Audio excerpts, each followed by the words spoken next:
Alhamdulillahirabbil alamin nahmaduhu wa nasta'inuhu wa nastaghfiruh. Allahumma salli wa sallim wa barik ala sayyidina Muhammadin amma ba'du. Para jemaah yang dirahmati Allah, alhamdulillah siang ini kita diberi nikmat oleh Allah sehingga bisa berkumpul, bisa bersilaturahmi, sekaligus bisa menunaikan salah satu kewajiban kita, yaitu sholat zuhur secara berjamaah. Kemudian dilanjut dengan ta'lim, mempelajari ilmu agama. Mudah-mudahan apa yang kita pelajari jadi ilmu yang bermanfaat, sekaligus jadi tambahan amal ibadah kita di akhirat. Amin ya rabbal alamin. Para jemaah Bapak Ibu yang dirahmati Allah, jadi kita masih pembahasan kita masih dalam seputar pembahasan thaharah.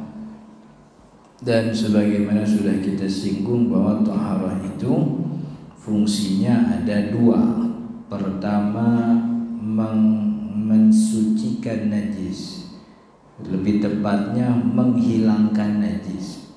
Karena kalau najis disucikan nggak bisa. Yang namanya najis ya najis. Yang disucikan itu pakaian, baju, tempat, badan yang terkena najis. Jadi fungsi yang pertama thaharah, pertama menghilangkan najis, yang kedua adalah mengangkat hadas. Kalau soal najis beberapa hal sudah kita bahas sebelumnya. Dari mulai najis kecil atau yang kita sebut najis ringan, kemudian najis sedang, atau juga najis besar. Najis kecil, najis ringan cukup dipercikan saja setelah najisnya dihilangkan. Najis sedang cukup dengan cara apapun asal najisnya hilang. Kemudian najis besar ini harus dihilangkan dulu najisnya, lalu yang terkena itu dibilas dengan air sebanyak 7 kali bilasan, salah satunya dengan tanah. Dan 7 kali bilasan itu tidak termasuk menghilangkan najisnya. Jadi misalnya kalau kita dijilat anjing, dari pagi misalnya jilatannya, kemudian sampai siang kita baru punya waktu untuk bersuci, itu kan jilatannya mungkin sudah mengeras, dia membuat lapisan di atas kulit. Maka yang pertama dilakukan tuh bukan langsung 7 kali bilasan, tapi bekas jilatan ini nih yang sudah keras jadi lapisan ini dihilangkan dulu. Setelah dihilangkan baru tuh mulai 7 kali bilasan. 1, 2, 3, 4, 5, 6, 7. Salah satunya dengan tanah. Campuran tanah baiknya di bilasan yang pertama. Jadi kalau langsung 7 kali bilasan sebelum ini najisnya hilang, maka 1-2 kali kagak kehitung tuh. Jadi dia anggapnya 1 kali tapi belum hilang, 2 kali belum hilang, pas 3 kali bilasan baru hilang. Maka di bilasan keempat itu sejatinya baru mulai bilasan pertama. Begitu. Jadi yang di 7 kali bilasan itu setelah najisnya dihilangkan. Jadi bilasan untuk menghilangkan najis nggak dihitung sebagai 7 kali bilasan. Begitu. Nah itu kalau najis. Lalu bagaimana mengangkat hadas? Hadas ada 2, hadas kecil, hadas besar. Cara mengangkatnya kalau hadas kecil dengan berwudu, hadas besar dengan mandi. Nah kita sekarang ini akan bahas tentang berwudu. Apa yang mesti dilakukan ketika orang berwudu? Karena dengan segala hormat ya, banyak di antara kita, mohon maaf, banyak yang tidak tahu mana yang harus dilakukan ketika wudhu, mana yang tidak harus. Banyak yang menyangka pekerjaan ini bagian daripada kewajiban wudhu, padahal itu bukan. Malah sebaliknya, sesuatu yang diharuskan dalam wudu malah tidak dianggap sebagai keharusan wudu. Nah, itu jadi masalah tuh. Jadi masalah kalau dalam kata kitab Kasyifatus Saja Imam Nawawi, salah satu syarat ibadah baik itu wudu atau sholat, si orang yang melakukan ibadah itu harus meyakini kewajiban ibadahnya sebagai kewajiban. Jangan meyakini kewajibannya sebagai kesunahan. Contoh, dalam sholat ada rukun namanya surat Al-Fatihah. Nah, orang yang sholat itu biar sah sholatnya, dia harus yakin bahwa Al-Fatihah itu memang kewajiban. Begitu. Kalau dia tidak yakin, artinya tidak meyakini dalam bacaan itu sebagai sebuah kewajiban, jadi bacanya supaya ya bagus aja baca Fatihah. Nah, itu tuh. Jadi baca Fatihah ya bagus aja biar pahalanya nambah. Nah, itu berarti dia tidak meyakini Fatihah sebagai kewajiban. Yang kayak gini nih bermasalah sholatnya nih. Jadi masalah lagi kalau kita di kota Jakarta dibilang kagak sah, emang kagak belajar kan gitu. Dibilang sah bermasalah ada secara syariat, makanya agak repot.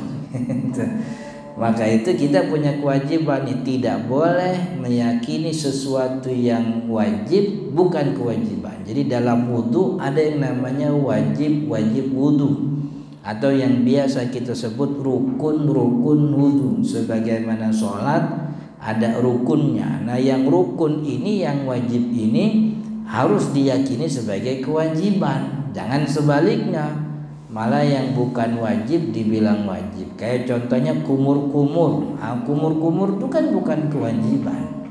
Basuh tangan itu, basuh telapak tangan itu bukan kewajiban. Baca bismillah lagi sebelum wudu itu bukan kewajiban, tapi dianggap sebagai kewajiban. Ya kalau menganggap itu sebagai kewajiban akhirnya mengerjakan sih nggak ada masalah.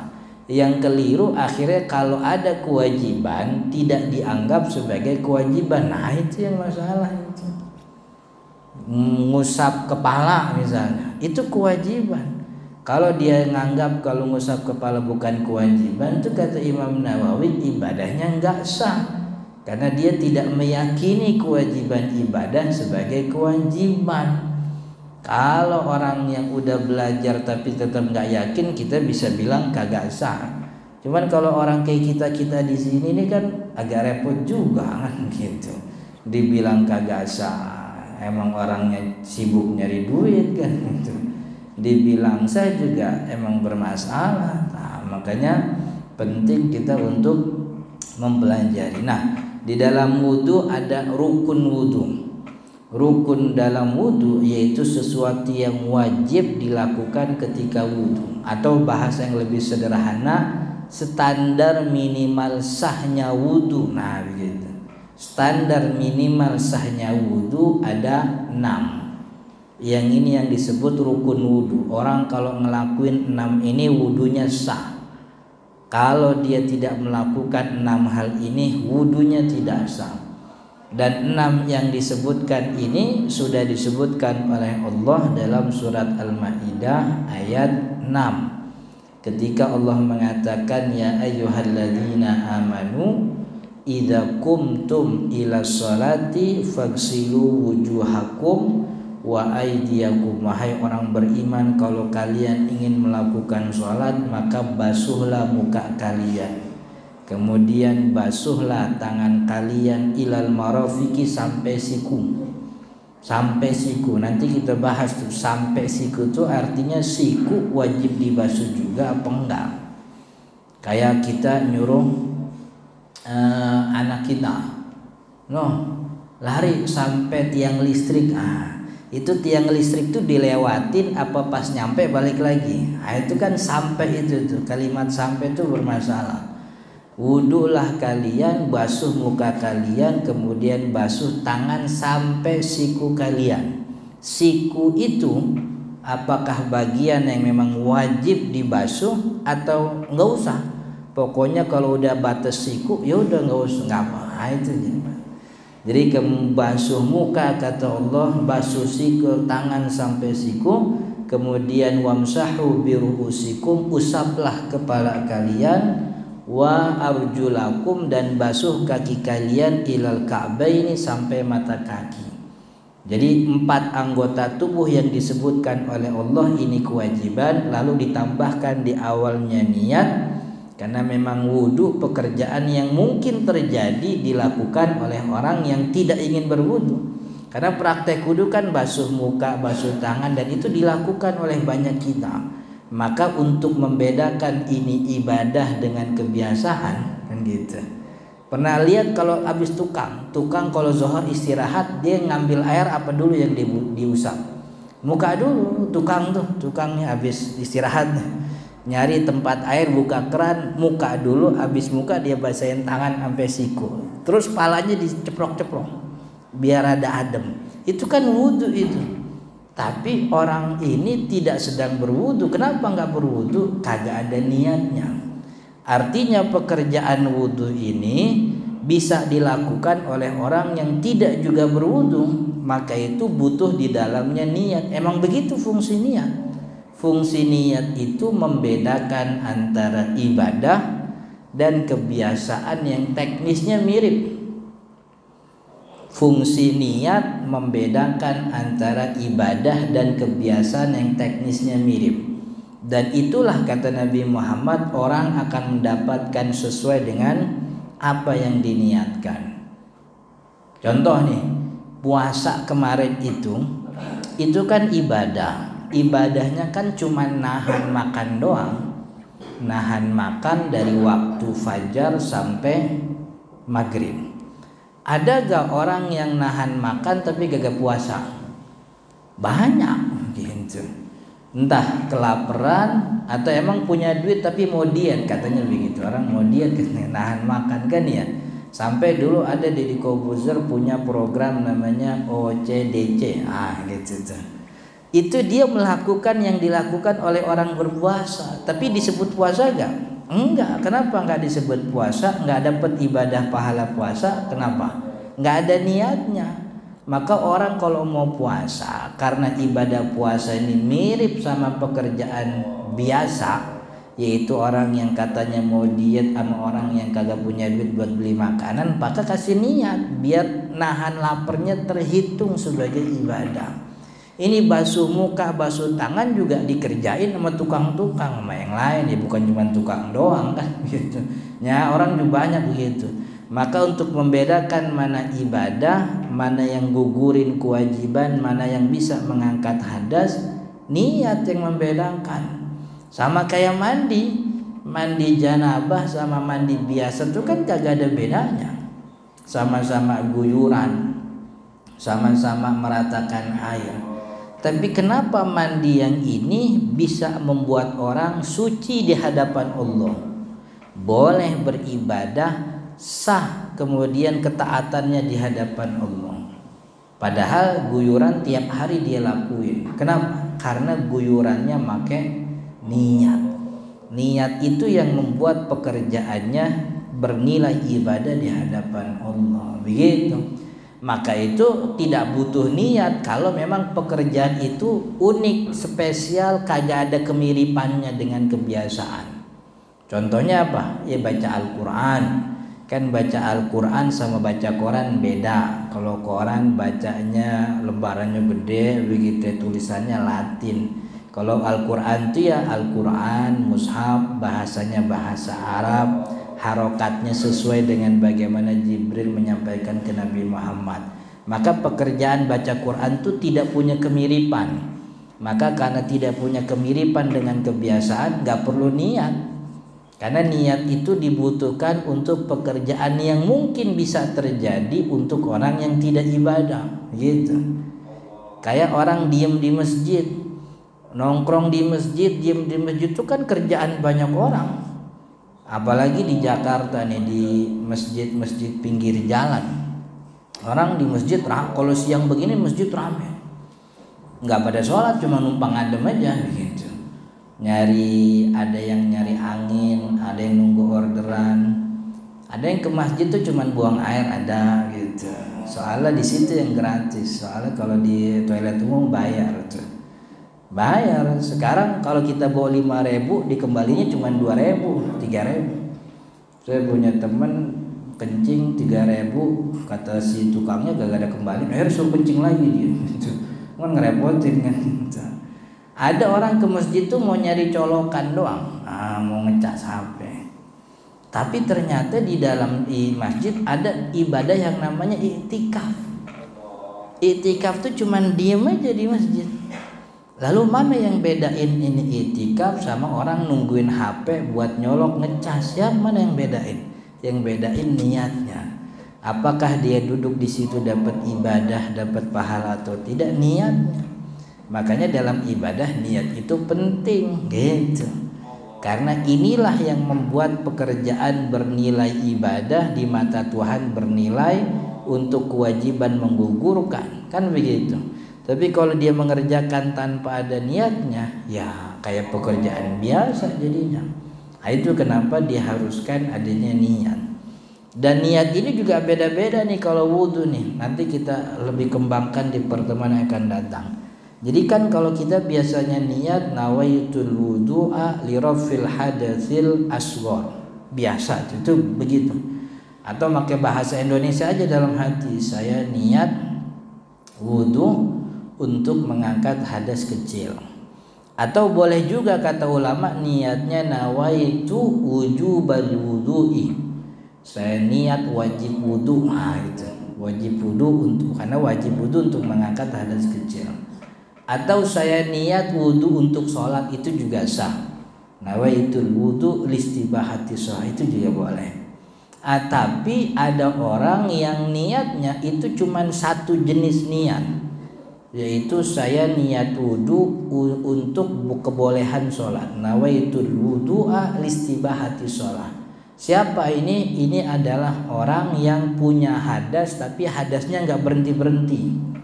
Siapa orang yang hadasnya gak berhenti-berhenti? Orang yang beser. Tahu yang beser? Beser itu bocor. Ayo lubangnya ngocor terus gitu. Jadi torennya tuh habis mulu gitu. Soalnya bocor terus. Orang kayak gini kan kalau dibilang wudunya ngangkat hadas, enggak. Wudunya tidak mengangkat hadas karena hadasnya gak pernah berhenti. Maka kewajiban dia itu sumpel lubangnya. Setelah disumpel lubangnya dia wudhu, tapi wudhu niatnya bukan ngangkat hadas, wudhu niatnya biar boleh sholat. Nawaitul wudhu'a listibahati sholat, begitu. Karena dia kalau dibilang ngangkat hadas, hadasnya nggak pernah terangkat. Perempuan yang darahnya terus-terusan keluar, orang laki yang terus-terusan kentut, orang laki yang terus-terusan keluar kencingnya misalnya, itu biasa. Jadi niatnya harus listibahati sholat. Tapi kalau orang umum normal pada umumnya niatnya boleh niat ngangkat hadas kecil. Artinya ketika mau basuh itu dalam hati saya niat wudhu untuk ngangkat hadas kecil. Atau niatnya saya niat wudhu, saya niat wajib wudhu. Atau niatnya saya niat wudhu untuk sholat, itu juga boleh. Jadi 3 itu boleh. Saya niat untuk ngangkat hadas kecil, saya niat wajib wudhu, saya niat wudhu untuk boleh sholat. Jadi yang pertama rukunnya harus niat. Kapan niat? Niat itu berbeda dengan azam. Azam itu keinginan. Sedangkan ibadah adalah bagian daripada ibadah tersebut. Azam antara ibadah boleh dipisahkan dengan pekerjaan yang bukan ibadah. Orang dari rumah ke masjid, kalau ditanya mau ngapain mas ke masjid? Mau sholat Ustaz. Gitu. Itu mau sholat tuh namanya azam, bukan niat itu.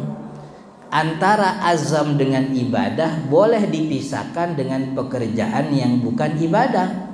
Akhirnya dari rumah ke masjid, di tengah jalan tuh dia boleh makan, dia boleh minum, boleh ngerokok, boleh ngobrol, nyempetin main game juga silahkan, gak apa-apa. Tapi kan katanya mau sholat. Iya, mau sholat tuh azam. azam dengan ibadah boleh dipisahkan dengan pekerjaan yang bukan ibadah, makanya disebut azam gitu. Tapi kalau yang namanya niat itu tidak boleh berpisah dengan ibadahnya. Niat dengan pekerjaannya harus nempel. Itu yang membedakan niat sama azam. Kalau azam tuh kepengenan gitu. Dari kantor ke tempat duduk mau ngapain? Mau wudhu. Itu dari ngomong mau wudhu sampai ke tempat wudhu, boleh gak dia makan? Boleh. Dia minum? Boleh. Dia kentut dulu juga boleh, gak apa-apa. Namanya juga azam. Tapi kalau niat itu tidak boleh dipisahkan dengan ibadah. Makanya niat itu posisinya ada ketika awal kali basuhan rukun anggota pertama. Anggota rukun pertama muka. Maka ketika tangan ini sudah menciduk air, ketika nempel di dahi, sebenarnya nempel mana aja boleh. Dahi dulu boleh, pipi dulu boleh, mana aja nggak ada masalah. Ketika nempel pertama kali, disitulah posisi niat dalam hati aja. Ketika ini udah ada air wudhu, sambil diteplokin, saya niat wajib wudhu lillahi ta'ala. Beres sudah.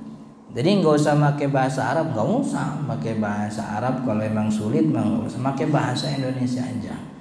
Kalau pakai bahasa Arab takutnya kagak nyampe wudhunya diulang-ulang mulu gitu.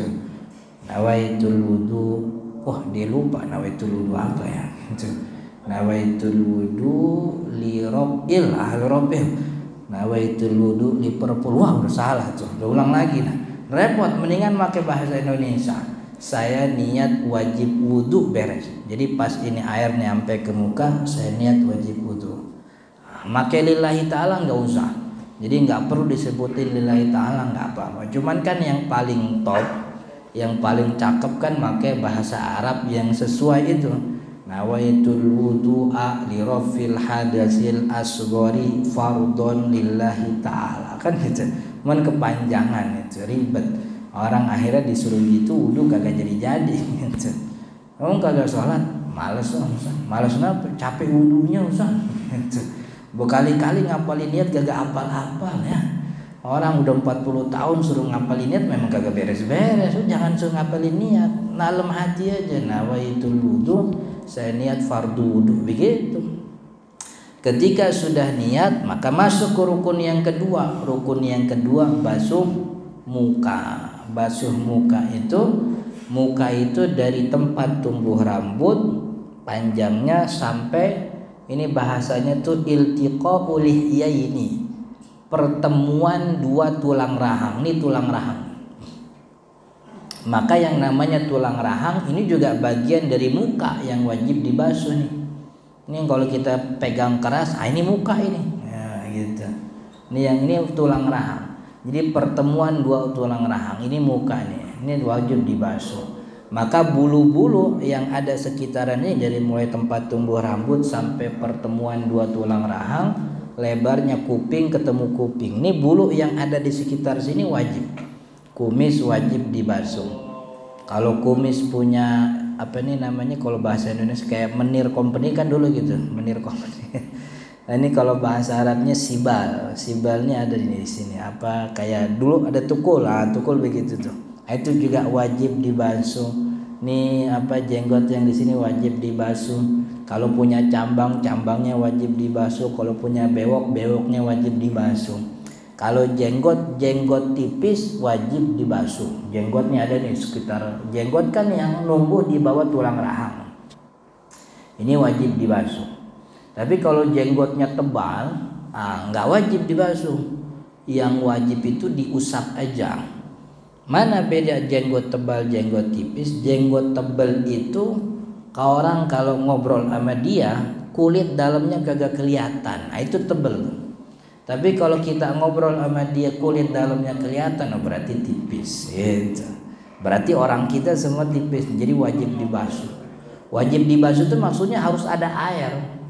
Kalau orang jenggotnya tebal, habis basuh muka, tangannya dibasahin, itu. Jadi itu rukun yang kedua. Ini wajib nih. Jadi jangan dianggap nggak wajib. Kita harus meyakini ini wajib gitu. Dan muka tuh bukan cuman pipi doang, soalnya ada yang wudu pipinya doang, pipi ditepok-tepok gitu. Atau jidat ini. Jadi harus semuanya. Itu rukun wudu yang kedua. Jadi pertama niat, yang kedua basuh muka, yang ketiga rukun wudu wa aydiyakum ilal marafiq, kata Allah. Basuh tangan kalian. Kalau disebutin tangan dalam bahasa Arab, tangan itu sebenarnya cuma dari ujung jari tengah sampai pergelangan, ini namanya tangan. Namanya yadun dalam bahasa Arab. Jamaknya aidiyun. Kalau dari mat pergelangan sampai siku, ini namanya sa'idun gitu. Allah bilangnya basuhlah tangan kalian, tapi diterusin sampai siku. Oh, berarti dari sini sampai siku. Yang jadi masalah, siku itu apakah harus dibasuh juga atau enggak? Karena kalimat ila, sampai, itu kan bisa dua artinya. Kayak tadi kita ngomong sama anak kita, adek lari sampai tiang balik lagi, gitu tuh. Ini sampai tiang nih maksudnya tiangnya kudu dilewatin dulu, begitu. Atau sebelum lewat tiang, pokoknya udah sampai balik lagi. Mana tuh yang benar tuh? Gitu. Itu kalimat ila tuh. Makanya perlu penjelasan. Ternyata kita lihat riwayat Nabi Muhammad wudu, Nabi Muhammad ketika wudu tidak pernah kecuali beliau basahin sikunya. Oh, berarti yang dimaksud sampai itu, sampai artinya bersamaan gitu. Jadi kalau bahasa kitanya, basuh tangan kalian sekalian sama siku-sikunya, begitu yang enak tuh. Jadi kalimat sampai itu diartikan sebagai ma'a. Ma'a itu bersama sekalian gitu. Gitu. Hadir di ruangan kita direktur utama sekalian anak-anaknya, begitu. Jadi bersama anak-anaknya juga. Jadi itu tangan sekalian sama sikunya diusap. Dan itu mujma' alaih, kesepakatan seluruh ulama. Jadi walaupun kalimat Al-Qur'annya ila wa aydiyakum ilal marafiqi, itu diterjemahkannya wa aydiyakum ma'al marafiq. Si tangan kalian beserta siku-sikunya juga gitu. Itu siku basuhnya dari mana Ustaz? Dari ujung jari apa dari siku? Dari mana aja boleh gitu. Ini kita punya tangan kita celupin, atau mau kita ngambil air begini terserah. Atau mau kita gebrak-gebrak aja kalau lembab juga nggak apa-apa. Yang penting semuanya basah nih, dari mulai ujung jari sampai siku gitu. Cuman kan kalau kita mau ngikutin bentuk afdolnya, contoh bagaimana Nabi Muhammad wudu, Nabi Muhammad ngumpulin airnya dulu di tangan, kemudian dialirin ke siku begitu. Cuman kan itu bentuk afdol, bukan harus. Yang harus itu semuanya basah, dari mulai ujung jari sampai siku. Itu rukun yang ketiga.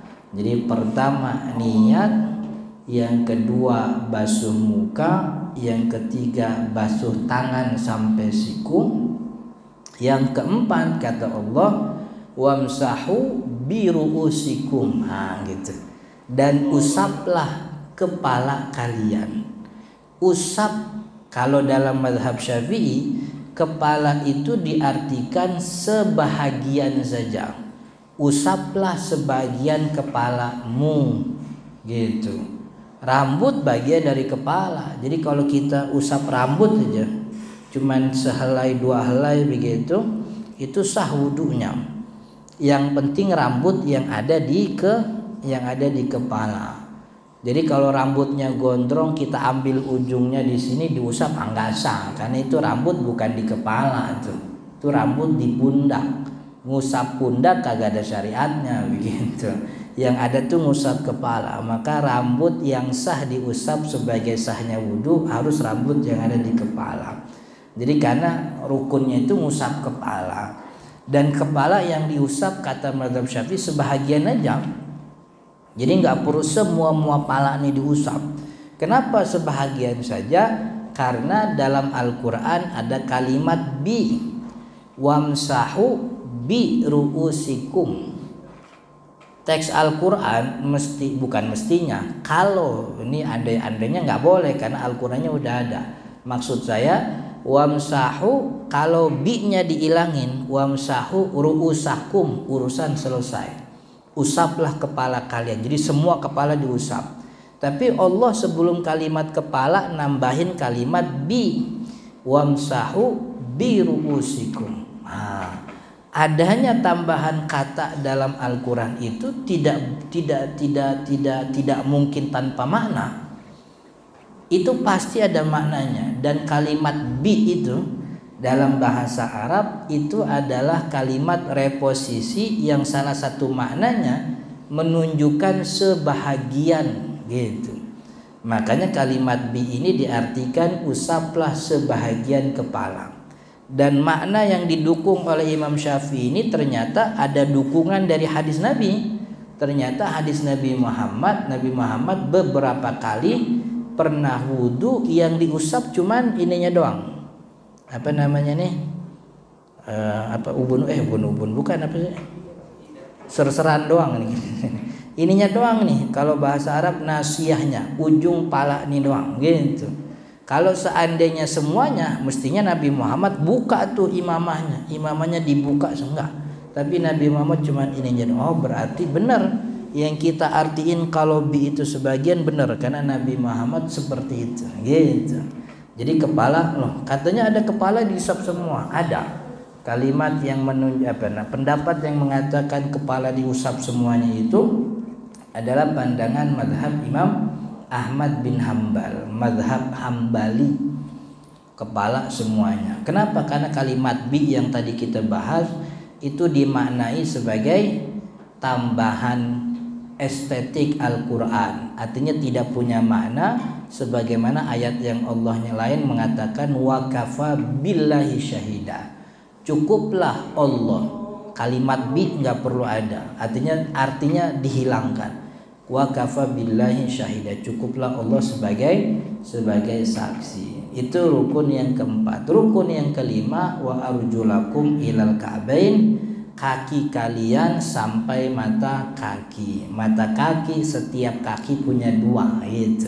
Ini diomongin begini karena jangan sampai dianggap mata kaki itu adalah punggung kaki, karena ada yang berpendapat seperti itu. Jadi yang disebutin oleh Allah Ka'ab itu ternyata diartikan punggung kaki. Kalau punggung kaki cuma satu doang. Nah, punggung kaki ini tempat biasanya Cristiano Ronaldo nendang bola gitu. Yang akhirnya bolanya belok kiri belok kanan itu punggung kaki. Enggak. Ka'bah ini dalam Al-Quran diartikan mata kaki. Mata kaki itu ada dua setiap kaki. Nah, itu basuh sampai situ. Gitu. Itu rukun yang kelima.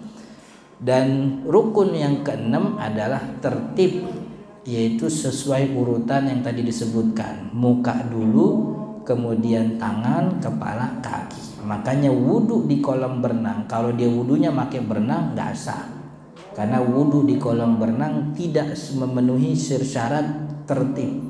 Tertib itu ngurut, jadi muka dulu, tangan dulu, kepala baru kaki.